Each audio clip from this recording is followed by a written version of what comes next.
closing attorney set the document on the conference room table at exactly 9 in the morning and asked everyone to initial where the tabs were. My stepfather initialed first. Confident, unhesitating, the pen moving across the page, the way it moves when a man believes what he is doing is already finished. My mother initialed second, her signature smaller than his, compressed, the handwriting of someone who had spent 3 years making herself fit into the space she was given. My Aunt Rosalind initialed third, the same aunt who had called me selfish at Thanksgiving, who had told my mother that a 20-year-old had no business holding up a family real estate transaction, who had arrived that morning in the specific outfit of a woman expecting a victory. The attorney slid the final signature page across the table. He looked at me. My name was on the line. I looked at the document for a long moment. I looked at my stepfather, whose name I had taken when my mother married him at 15, and who had spent the following 5 years treating me with the specific warmth of someone tolerating a condition they had not expected to be permanent. I looked at my mother, who had not met my eyes since I walked in. I looked at Rosalind, whose lipstick was the color of something celebrating. Then I looked at the attorney. I said, before I sign anything, I'd like to speak with the title examiner about the chain of ownership on parcel 7741. The room changed, not dramatically. No one said anything. But the quality of the silence shifted the way silence shifts when something has arrived that wasn't in the schedule. Because parcel 7741, the warehouse district property in Roanoke, Virginia that my mother's first husband, my father, had purchased the year before he died, was not in the chain of ownership they had presented. It was in mine, and I had known that for 4 months. Let me take you back to the beginning, because the beginning is where this story lives, in a conversation at a hospital bedside when I was 15 years old, and my father was trying to tell me something he did not have enough time left to say completely. My name is Phoebe Allard-Reese. I am 20 years old. I grew up in Roanoke, Virginia.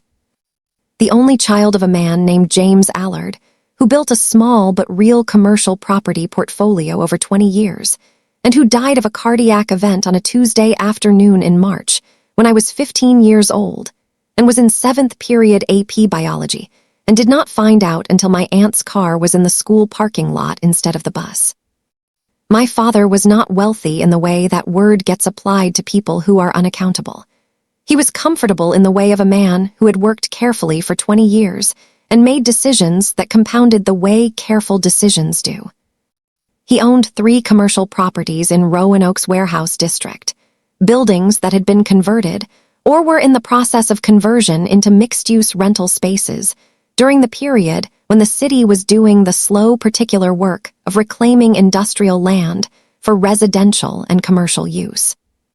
He had bought them when nobody else wanted them, the same way patient people always acquire things, and had held them through the years when everybody else said he was foolish, and through the years when it became obvious he was not. He also had a daughter who he was teaching to read a lease before she had her own. I know this about my father not from myth, but from experience.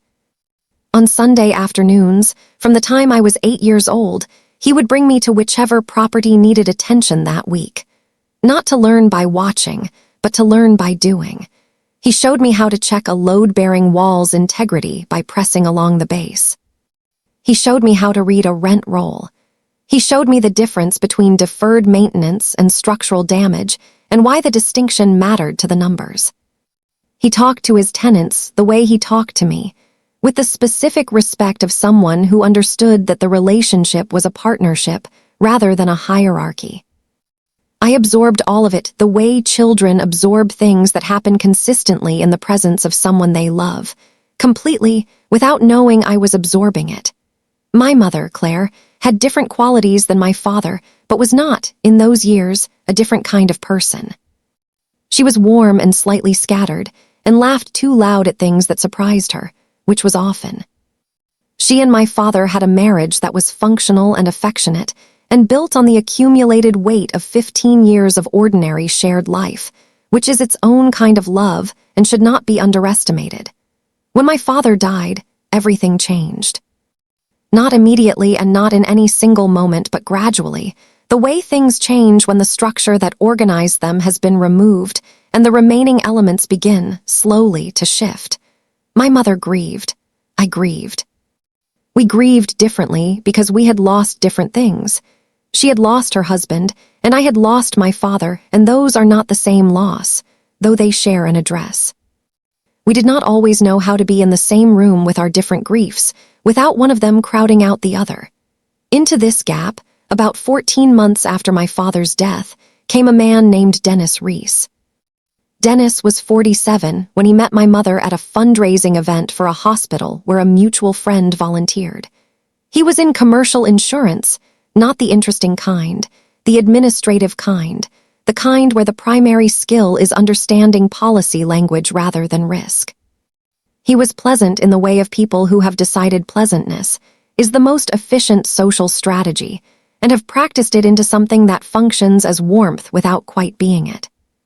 He was kind to my mother in the ways that matter when a woman is grieving and lonely and has been responsible for everything for 14 months without anyone to hand things to at the end of the day. He was patient with her. He remembered her preferences. He made the specific gesture of showing up consistently, which anyone who has been unexpectedly alone understands is not a small thing. He was not unkind to me. That is the accurate description, and I want to be accurate. He was not unkind. He was adjacent. Present without being present, attentive to my existence without being interested in it, the way you are attentive to furniture you did not choose but have decided to keep because removing it would require effort you'd rather spend elsewhere.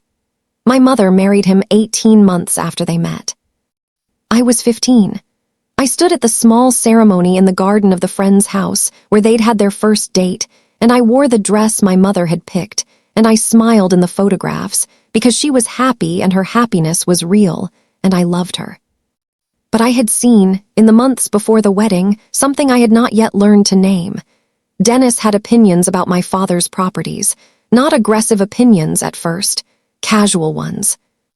Observations offered at dinner in the tone of someone thinking aloud. That the warehouse district was overextending, that the rental market in secondary cities was more volatile than people assumed, that James had done well but the portfolio was probably more concentrated than ideal from a risk management perspective. Each observation was individually reasonable. Collectively, they formed a direction, and the direction was toward liquidation. My mother, who had never been particularly interested in the properties and had been more interested in the man who owned them than the properties themselves, received these observations the way she received most of Dennis's opinions, with the comfortable trust of someone who has decided that this person understands things she does not and has stopped cross-referencing the conclusions against her own judgment. I cross-referenced them. Because I had been taught to read a rent roll on Sunday afternoons, and the rent rolls on my father's 3 warehouse district properties told a story that was very different from the story Dennis was telling at dinner. The properties were not overextended. They were not in a volatile market segment. 2 of them were at full occupancy with multi-year leases, and the third was at 80% occupancy, with a tenant pipeline my father had developed that Dennis did not know about because Dennis had not read the files. The portfolio was performing well and was positioned to perform better as the warehouse district's conversion continued. Dennis was not a stupid man. He understood insurance policy language with real sophistication. What he did not understand was commercial real estate in secondary markets, and he was offering opinions on it with the confidence of someone who did not know the difference between what he understood and what he did not. I was 15 years old. I had a rent roll I could read, and an opinion nobody was asking for, and the woman I needed to tell was my mother, who was newly married and happy in a way she had not been in 3 years, and who was not going to receive my analysis of her husband's commercial real estate opinions as the gift I intended it to be. I said nothing. I watched instead. I want to pause here for a moment, because if you have ever been the person in the room who knows something that nobody is asking you about, you understand what the watching costs. It is not passive. It is the specific active work of holding information in suspension, of tracking a situation's development with full attention while appearing to be doing something else entirely. I was 15, and I had not yet been taught that this was a skill. I just knew that saying the wrong thing at the wrong time would produce the wrong outcome, and that the outcome mattered more than the saying. My father had left me something else besides Sundays at the warehouse district. He had left me a letter. I did not know about this letter when he died. I found out about it 6 months after my mother's wedding, when I was 16, in the office of a man named Walter Ose, who had been my father's attorney for 12 years and who called me on a Saturday morning and asked if I could come see him that week. Alone, he said, and soon. Walter Ose was 62, compact, deliberate in his speech, in the way of someone who has spent a career understanding that words in legal contexts carry weight that casual speech does not account for. His office was in an older building in downtown Roanoke that smelled like the particular combination of printed paper and wood polish that serious offices accumulate over decades. He had a photograph of my father on his desk. Not prominently displayed on the side, turned slightly, the photo of someone who is remembered rather than commemorated. He told me that my father had updated his estate documents 6 months before his death. Not the primary will, that had been updated earlier and my mother was aware of it. Something separate. A specific instrument that my father had asked Walter to hold and to contact me about on my 16th birthday, which was 3 weeks away. He was early because he had heard from a colleague that Dennis Reese had engaged a broker to conduct a preliminary valuation of the warehouse district properties. He was early because he thought I should know what I was holding before someone else decided what to do with it. What I was holding was a deed. Specifically, the deed to the smallest of my father's 3 warehouse district properties, parcel 7741, a 6,000 square foot building on Meridian Street that had been fully converted to mixed-use commercial space and was currently generating $22,000 a month in rental income. My father had transferred it into my name alone, not my mother's, not the estate, 2 years before his death, through a separate transaction that had been recorded at the county recorder's office and that existed in the public record as plainly as anything can exist. He had not told my mother. He had not told anyone. He had told Walter, who had held the information with the patience of a professional who understood that the right timing for significant information is not always the timing that feels most natural. Walter said, "Your father loved your mother. He did not doubt her. But he knew that people change after loss, and that the people who enter their lives after change sometimes have interests that are not aligned with the interests of the children who were there before. He wanted you to have something that was unambiguously yours, something that could not be reached by any future complications in your mother's financial life." I sat in Walter's office for a long time. I said, "Does Dennis know about this property?" Walter said, "Not from any document I've seen." "Your father kept this very quiet." I said, "What about the valuation he's having done?" Walter said, "A preliminary market valuation of a portfolio would typically cover assets within the estate. Parcel 7741 was transferred out of your father's estate 2 years ago. It wouldn't appear in a standard estate asset review unless someone specifically searched the grantor-grantee index at the recorder's office by your name." I said, "And if Dennis and my mother decided to sell the other 2 properties?" Walter said, "That's their legal right. Those properties are in the estate, and your mother as the surviving spouse has authority over them. There's nothing in the primary will that prevents their sale." I said, "But parcel 7741. Walter looked at me with the expression of a man who has been waiting for a specific question and is satisfied that the right person finally asked it. He said, "Is yours, completely and unambiguously. No one can sell it, encumber it, or touch it without your signature." I went home that afternoon and I sat in my room for a long time. My father had been dead for a year and a half. He had been gone for 540 days. He had not been there when I started high school, or when I got my driver's license, or when my mother got engaged, or when she got married. He had not been there for any of it. But he had done something that was, I understood, sitting in that room, more present than his physical absence. He had planned for exactly this. He had seen what might come, and he had built something to meet it, and he had trusted me to find it when it mattered. I was 16 years old. I was also, as of 2 years prior, the owner of a commercial property generating $22,000 a month in rental income. I did not tell my mother. I did not tell Dennis. I called Walter back and told him I wanted to understand the property fully. Its leases, its operating costs, its condition, its position in the market. He spent the following 4 weeks teaching me what I needed to know, supplementing what my father had already taught me, building a picture of the asset that was precise and current and mine. And then I waited. Over the following 4 years, I watched the situation develop with the attention of someone who had been given a gift they did not yet know how to use, but were not going to lose by acting before they understood it. Dennis sold my father's other 2 properties 18 months after the wedding. The broker he hired valued them at a combined total of $800,000. They sold for $790. The proceeds went into a joint account that Dennis managed. My mother was present for all of it and agreed to all of it, and I watched from the periphery of a financial decision-making process that had once involved me on Sunday afternoons and now involved me not at all. Rosalind, my mother's older sister, became progressively more involved in the family's financial discussions during this period.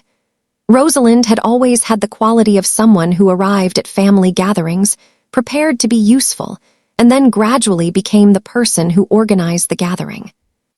And this quality had expanded in my father's absence to include opinions about property investments and the appropriate management of an estate that had partly belonged to her sister.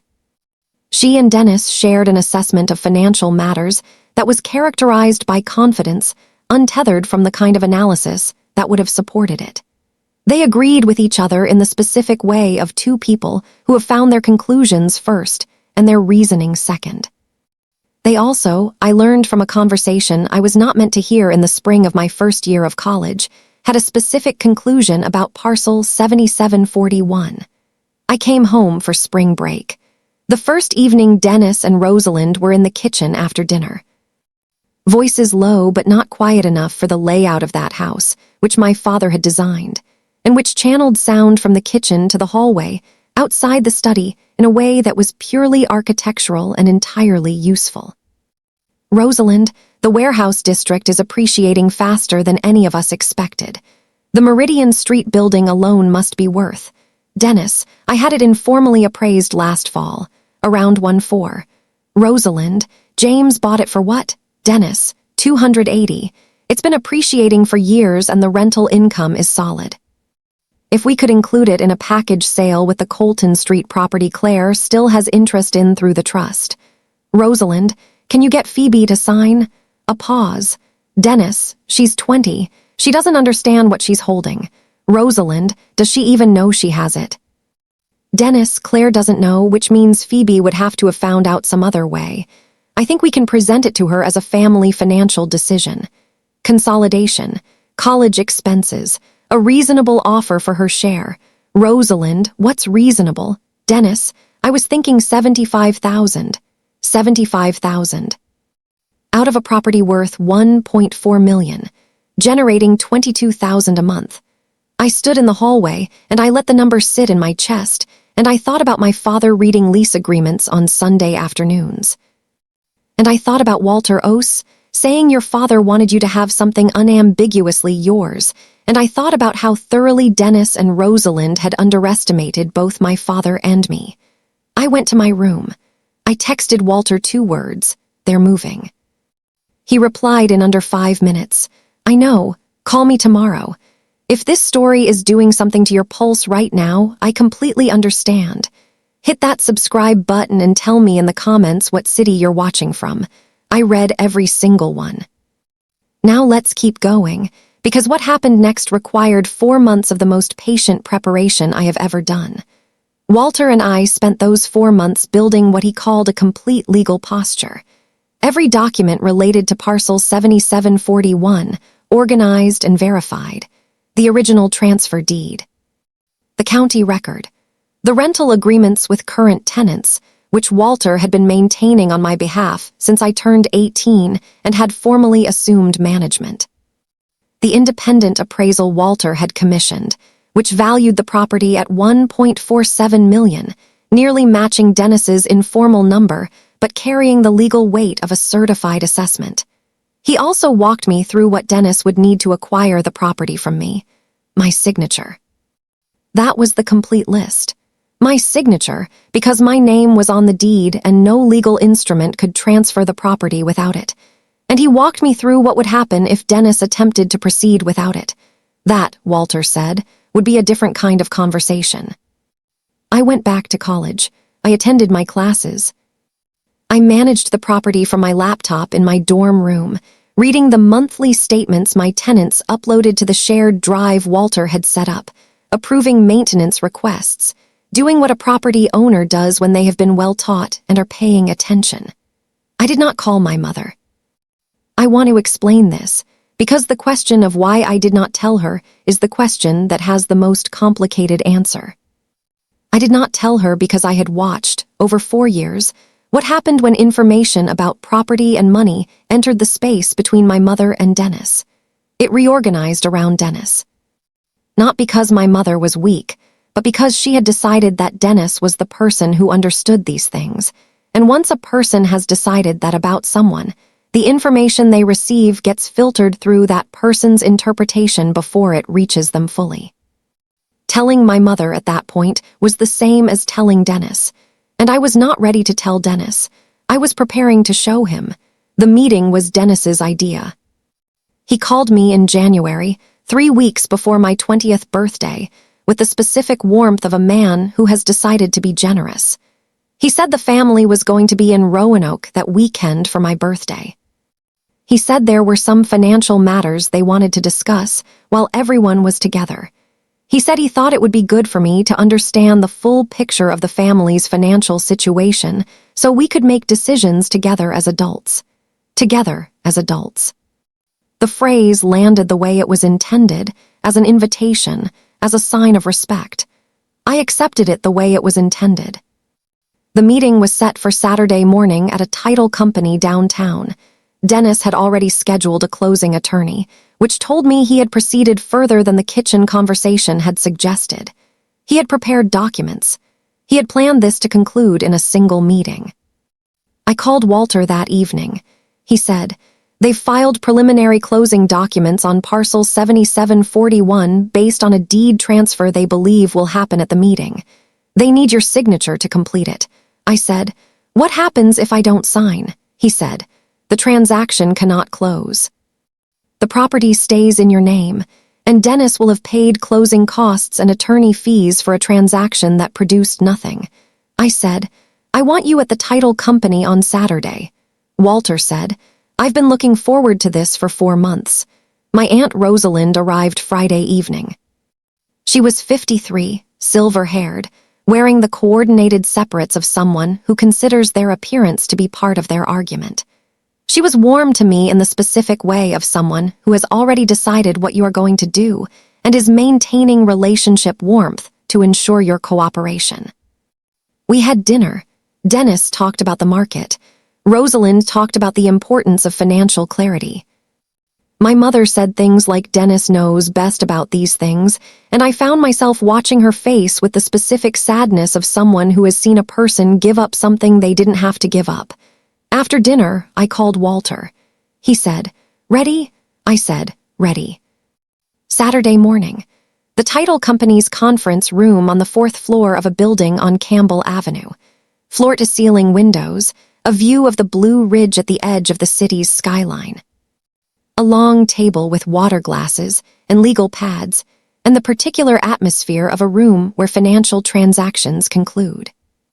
The closing attorney, a man named Christopher Park, who was professional and unremarkable in the way of professionals whose job is to execute rather than originate, laid the documents on the table and asked everyone to initial where the tabs were. Dennis initialed first. Confident. My mother initialed second. Smaller. Rosalind initialed third. Celebratory. Christopher slid the final signature page across to me. I looked at the document. I looked at my stepfather. I looked at my mother. I looked at Rosalind. Then I looked at Christopher. I said, before I sign anything, I'd like to speak with the title examiner about the chain of ownership on parcel 7741. The door to the conference room opened. Walter Ose, I walked in. He was 62 and deliberate, and carrying a leather folder, and he looked like a man who had been waiting for exactly this moment for exactly 4 months. He sat down at the table across from Dennis, placed the folder in front of him, and said, "Good morning. My name is Walter Osei. I represent Phoebe Allardreese on matters related to her ownership of parcel 7741, Meridian Street. Before this transaction proceeds, I'd like to review the consideration being offered against the property's current market value." Dennis's expression went through several things quickly. I watched it move from recognition to recalibration to something that was trying to look like composure and was not quite getting there. He said, "This wasn't necessary, Phoebe. We're family." Walter said, "The consideration in this document is $75,000 for a property independently appraised at $1.47 million. I want to make sure my client fully understands what she's being asked to sign." The room was very quiet. Christopher Park, to his credit, said, "Perhaps we should take a few minutes." Dennis looked at me. His voice, when it came, had lost the warmth. "You knew about this the whole time." I said, "My father left me that property when I was 14. I found out about it when I was 16. I've been managing it since I was 18. A pause. I said, $75,000, Dennis. The building brings in $22,000 a month. He started to speak. Walter said, "I'd like to add something for the record. The documents in this folder include the original deed, the county recording, the current lease agreements, and the independent appraisal. They also include documentation that this transaction was structured without my client's prior knowledge of the property's full value, and that the consideration offered represents approximately 5% of market value. If this transaction were to proceed under these conditions, there would be grounds for a claim of inequitable dealing that would be difficult to defend." Rosalind said, "She's 20 years old. She doesn't understand what she's managing." Walter looked at Rosalind with the expression of a man who has heard this argument before and has always had the same response. He said, "She's been managing it for 2 years. The tenants, the maintenance approvals, the monthly statements. She has a complete operational record. Would you like to review it?" Rosalind did not answer. My mother was looking at the table. If you are watching this, and you have ever been in a room where the truth finally arrived, and the people who had been managing a different version of it were confronted with the real one, you know what that room felt like. Subscribe and stay, because this is not where the story ends. Christopher Park suggested a recess. Dennis agreed immediately, which told me he was already calculating his next position. In the hallway outside the conference room, I stood with Walter while Dennis and Rosalind had a conversation in low voices at the far end. My mother was not part of their conversation. She was standing by the window with her arms crossed and her shoulders in the particular posture of someone who is reassessing something they thought they understood. She came to me. She said, "Phoebe," her voice was careful, feeling its way. "Your father left you that property." I said, "Yes." She said, "And you've known since you were 16. I said, "Yes." She was quiet for a moment. She said, "He never told me." I said, "I know." She said, "Why?" I thought about how to answer this honestly. I said, "I think he loved you. I think he also knew things about how situations can change after someone is gone, and he wanted to make sure that regardless of how things changed, I had something that was mine, something that couldn't be reached by any of the complications." My mother looked at me for a long time. She said, "He was thinking about this when he was alive." I said, "He was always thinking about this." She turned back to the window. Outside, the Blue Ridge sat at the edge of the city in the specific sharp clarity of a January morning. She said, "I didn't know what Dennis was offering you." I said, 75,000. Her jaw tightened. She said, "Out of what?" I said, 1.47 million. The silence between us was long. Then she said, "I'm going to go speak with Dennis." She walked toward the far end of the hallway. I watched her go. Walter appeared beside me. He said quietly, "How are you doing?" I said, "I'm okay." He said, "You held this for 4 years." I said, "My father held it longer." Walter nodded. He said, "He was right about you." I did not respond to that because if I had, I would have cried in a 4th-floor hallway in a title company building downtown, which was not where I wanted to cry about my father. I filed it for later. The conversation in the hallway lasted 17 minutes. I know this because I was watching the clock on the wall across from the conference room door. When it ended, Dennis walked back into the conference room without making eye contact with me. Rosalind followed, holding her purse the way she had held it at the beginning, clutched tight, but her purpose had changed. She was not holding it like someone arriving at a celebration anymore. My mother came to stand beside me. She said, "Dennis wants to discuss restructuring the offer." I said, "There's nothing to discuss. The property is not for sale." She blinked. I said, "Mom, my father built that property. He put it in my name so that I would have something that was mine regardless of what happened. I'm not selling it for $75,000 or $1.47 million or any number. I'm keeping it because that's what he built it for." She was quiet. I said, "I am not doing this to hurt you or Dennis. I'm doing this because my father asked me to, in the specific way that he asked me things, by showing me what to value and then trusting me to value it." My mother reached over and took my hand. She held it for a moment.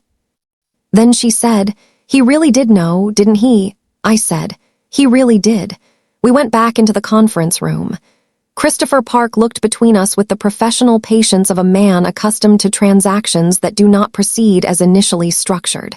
I said, "I won't be signing today." Dennis said, "Phoebe, let's be reasonable here. The family has," Walter said. "My client's position is that the property is not for sale. We're happy to have that position documented for the record." Christopher documented it. The meeting ended at 11:23 in the morning. I know the exact time because I noted it when I texted Walter's assistant to let her know we were wrapping up. Dennis and Rosalind left the building first.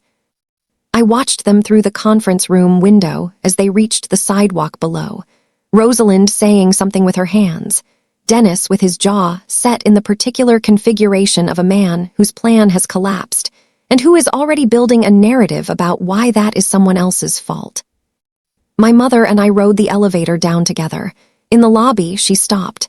She said, "I need to tell you something." I waited. She said, "I knew the property existed. Not the details, not what it was worth, but I knew James had left you something separate. He mentioned it once, not long before he died, in a way that was meant to reassure me rather than explain.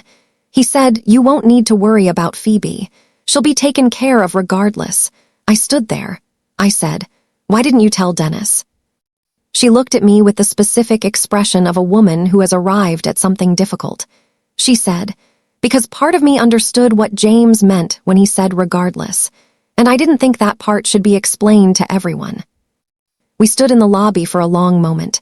She said, "I'm sorry, Phoebe, for how the last 4 years went, for not asking you more questions." I said, "I know." She said, "What do you do now with the property?" I said, "Keep managing it, reinvest the income. My father built a foundation and I intend to build on it." She almost smiled. She said, "He would have loved that answer." I said, "I learned it from him." The aftermath unfolded over the following 2 months in the gradual, consequence-bearing way that aftermaths always unfold when a situation has been fully resolved and the resolution is permanent. Dennis made one subsequent attempt to revisit the question. He called me 3 weeks after the title company meeting and presented, in a tone that was attempting warmth and arriving at something more like argument, a new proposal. He had spoken with a developer he knew. The property was part of a larger redevelopment zone. A partnership structure could benefit everyone. He had numbers. I let him finish. I said, "Dennis, I want to be honest with you about something. My father structured that transfer specifically so that no pressure from anyone, including well-meaning family members, could reach the property. I am not going to sell it. I am not going to partner it. I am going to manage it the way he taught me to manage it. And I would like for us to find a way to have a functional relationship that doesn't involve this particular subject, because I think my mother needs that, and I'm willing to try if you are." A long pause. He said, "You're more like your father than I realized." I said, "I'm working on it." He did not call again about the property. Rosalind called once, 3 weeks later, using the voice she used when she wanted something. I let it go to voicemail. She left a message about family unity and the importance of thinking long-term. I did not return it. My mother called me every Sunday. The calls were different from the calls before, more careful, more present, working at something that had been neglected and was now being tended. Not repaired exactly. Rebuilt. The architecture was different because the foundation had shifted, but the materials were still real. We talked about the property sometimes. She asked questions I could answer because my father had taught me the answers on Sunday afternoons, and the teaching was one of the things he had also left me, though it did not appear in any deed. I am 20 years old. I own a commercial property in Roanoke's warehouse district that is performing exactly as well as my father believed it would when he bought it at $280,000 and held it through the years when nobody else understood what he was seeing. I am enrolled at Virginia Tech studying urban planning, which is not something I chose because of the property, but which is something that the property helped me understand I was already interested in. I visit the building on Meridian Street every month. Not because I need to. Walter and I have a management system that does not require my physical presence, but because I want to. Because I remember sitting in Walter's office at 16 years old and understanding for the first time that my father had built something with his hands and his judgment and his Sunday afternoons and had put my name on it. And that the best response to that gift was to be the person he had spent years teaching me to be. I check the load-bearing walls by pressing my thumb into the base the way he showed me. I read the rent rolls. I talk to the tenants the way he talked to them, with the respect of someone who understands a partnership. And sometimes, standing in the building on a Saturday morning, with the light coming through the converted warehouse windows in long, warm rectangles, I think about the letter I found in Walter's office. Not a long letter. A single page, the handwriting getting looser at the bottom, the way his handwriting always did when he was tired. He said he had bought the building because he believed in the block before the block believed in itself, which was the only way he knew how to invest. He said he had put it in my name because he believed in me before I had the opportunity to demonstrate that he should.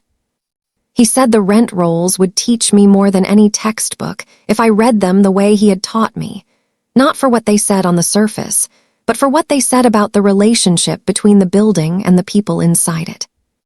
The last line said, "You already know how to check for soft spots. Trust that." I fold the letter the same way every time. I put it back in the desk in Walter's office, where he has kept it since my father left it. And I go back to the building, and I press my thumb into the walls, and I check, and every time the structure holds. The people who planned for you are still working on your behalf, even from places you can no longer reach. Stay close to what they built for you. It was built for a reason. Subscribe and stay with me. Next week I have a story about what happens when the person everyone underestimated was the one who had been reading the room the entire time.